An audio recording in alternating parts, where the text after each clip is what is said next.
یہ اس زمانے کی بات ہے جب بنی اسرائیل میں سیدنا موسیٰ علیہ السلام کے تیسرے خلیفہ سیدنا حزیل علیہ السلام تبلیغ کے فرائض انجام دیا کرتے تھے۔ ہوا یہ کہ بنی اسرائیل کی ایک بستی میں طاعون کی بیماری پھیل گئی اور لوگ کثرت سے مرنے لگے، تو کچھ لوگ جو مالدار تھے انہوں نے اس بستی سے ہجرت کر لی اور دوسری جگہ پر جا کر رہنے لگے۔ جب طاعون کا مرض ختم ہو گیا تو یہ تمام لوگ واپس آ گئے اور پھر سے بستی میں رہنے لگے۔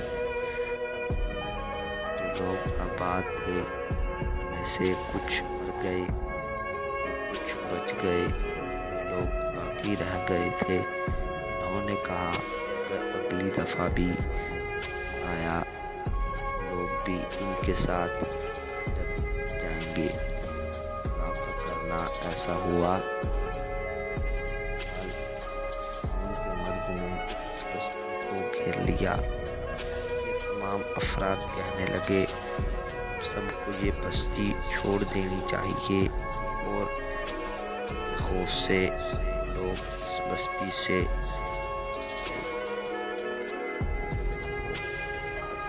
نہیں آئی۔ اللہ تعالیٰ نے عذاب کے فرشتے کو جگہ بھیجا۔ اس وادی میں یہ لوگ ٹھہرے ہوئے تھے۔ اس فرشتے نے ایک زوردار چیخ کے ساتھ کہا، مواتو، یہ تم سب مر جاؤ۔ یہ سب لوگ بغیر کسی بیماری کے مر گئے۔ ان کی تعداد بھی کافی زیادہ تھی۔ ایک روایت میں ہے کہ ان کی تعداد 70,000 تھی۔ غرض یہ کہ اتنے سارے افراد کی لاشوں سے تعفن اٹھنے لگے، لہذا اس وادی کے آس پاس لوگ رہا کرتے تھے وہ پریشان ہو گئے کہ یہ بدبو کہاں سے آ رہی ہے۔ جب بدبو کا سراغ لگایا تو معلوم ہوا کہ یہ تو عذاب الہی سے مر چکے ہیں۔ اتنے سارے افراد کو دفن کرنا بھی ممکن نہیں تھا، لہذا ان لوگوں نے چاروں طرف سے ایک دیوار اٹھا دی تاکہ ان لاشوں کو جنگلی جانور نہ کھائیں۔ کچھ عرصے کے بعد سیدنا حزقیل علیہ السلام کا گزر اس وادی سے ہوا تو اپنی قوم کے 70,000 افراد پورے گور و کفن لاشوں کو دیکھ کر رنجیدہ ہو گئے۔ اللہ سبحانہ تعالیٰ سے دعا کرنے لگے کہ اے اللہ، یہ میری قوم کے افراد تھے جو اپنی نادانی سے یہ غلطی کر بیٹھے کہ موت کے ڈر سے شہر چھوڑ کر جنگل میں آ گئے۔ یہ سب میرے شہر کے باشندے ہیں۔ اللہ تعالیٰ نے وحی فرمائی، اے حزقیل،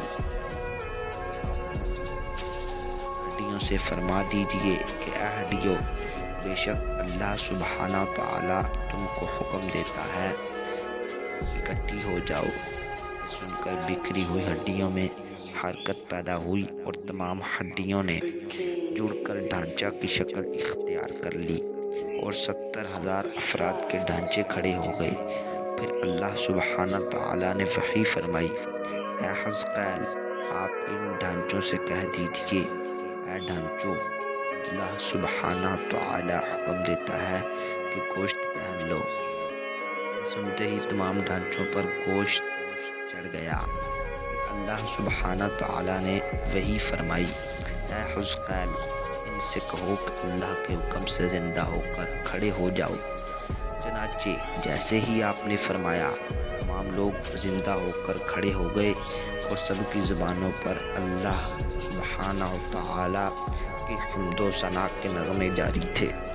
پھر یہ سب لوگ اس وادی سے نکل کر واپس اپنے شہر میں آ کر آباد ہو گئے اور اپنی طبعی عمر تک جو اللہ سبحانہ تعالیٰ نے ان کے لیے لکھ دی تھی زندہ رہے۔ لیکن ان لوگوں پر اس موت سے ایک اتنا نشان باقی رہ گیا کہ ان کی اولاد کے جسموں سے بدبو آتی تھی، اور یہ لوگ جو بھی کپڑا پہنتے تھے وہ کفن کی صورت میں ہو جایا کرتا تھا۔ قرآن کریم نے اس واقعے کو یوں بیان فرمایا ہے کہ آپ آپ نے ان لوگوں کو نہیں دیکھا جو اپنے گھروں سے ہزاروں کی تعداد میں موت کے ڈر سے نکل بھاگے تھے؟ تو اللہ سبحانہ تعالیٰ نے ان سے فرمایا جا کے تم سب مر جاؤ۔ اللہ سبحانہ تعالیٰ نے انہیں زندہ فرمایا۔ بے شک اللہ سبحانہ تعالیٰ لوگوں پر فضل کرنے والا ہے، مگر اکثر لوگ ناشکرے ہیں۔